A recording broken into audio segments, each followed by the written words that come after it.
For a long time, Tombstone Pizzas ran this ad. And in this ad, there was this Western guy with a Southern drawl and a much manlier voice than mine. He would come along and he would say, "What do you want on your tombstone?" And he was talking about pepperoni and cheese and sausage, and I never really thought anything of it. It was years later before that question took on any real significance for me. I was 16 years old, I got a DWI in the state of Texas, I lost my license for a couple of years.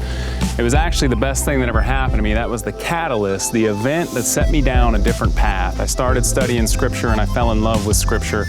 And I remember the first time reading through the Scriptures, I got to the book of Acts. And in the book of Acts, this is like the early church history. This is by the church about what the church was doing right after Jesus ascended into heaven. And in Acts chapter 18, verse 24, we get introduced to a guy named Apollos. And it says about him that he was a Jew and he was from Cyrene, but there's a unique descriptor. What it says about Apollos that I've never forgotten, it has always stuck with me, is that he was a man mighty in Scripture. A man mighty in Scripture.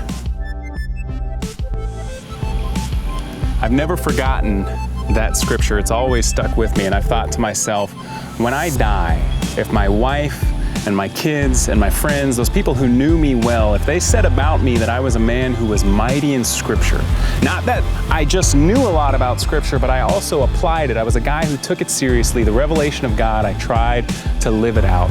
If my friends and those who knew me well wanted to put that on my tombstone, I could die a happy man.